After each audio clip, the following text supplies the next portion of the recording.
Hello, my name is Emily Lasea. I'm a rising junior studying immunology and medical microbiology.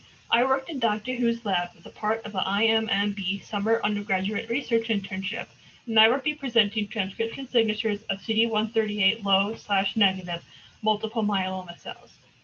Multiple myeloma is a cancer that causes the growth of malignant plasma cells in bone marrow.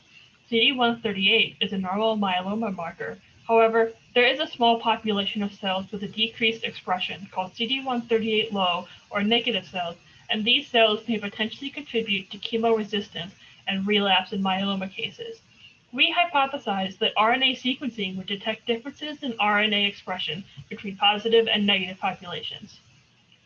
We cultured cell line MM1S to use for this experiment and used flow cytometry to sort the cells into populations of CD138 positive and CD138 negative.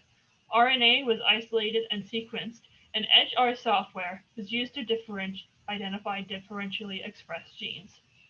I successfully identified 800 genes upregulated and 380 genes downregulated in negative populations, indicating a difference in expression patterns between the populations. Here are a couple of genes as examples for the expression differences. SDC1 is a gene that codes for CD138. And you can see here it has a decreased expression in the identified CD138 negative population.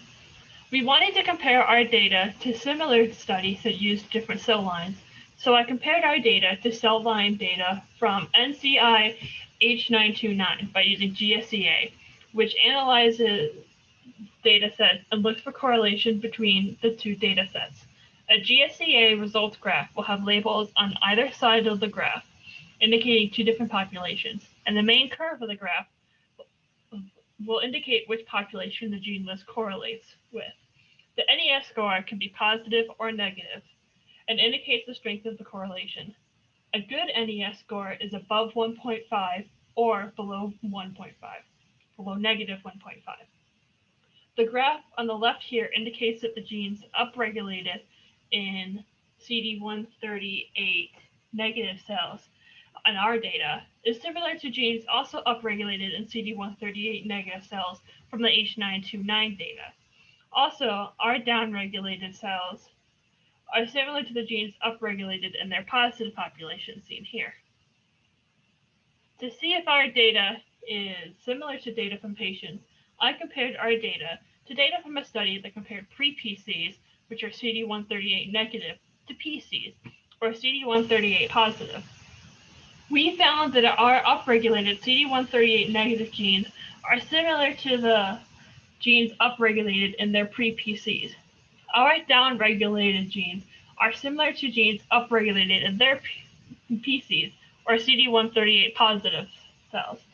This indicates that our data has similarities and that our cell line data is relevant when studying real patients, which is important to future research because it means our findings using a cell culture can be applied to patients. In order to check for any links to drug resistance, I compared our data to data detailing the genes that were influenced by drug treatments. For instance, Lenalidomide has been identified as a drug that CD138 negative cells are resistant to. When I compared genes that were made more upregulated by the treatment, we found that the genes were correlated with genes that are upregulated in our CD138 negative populations, indicating a connection between CD138 negative and lenalidomide resistance. When I also compared our data to genes responsive to Melphalan treatments, I found that there is a high similarity to genes that were downregulated by Melphalan and genes to be found upregulated in our CD138 negative population. This indicates that Melphalan effectively knocks down CD138 negative signature genes. In conclusion, we identified transcription signatures of CD138 negative cells that was corroborated with expression patterns of PrePC cell data and has clinic relevance with cell drug resistance. Additionally, analysis with public data has indicated that Melphalan as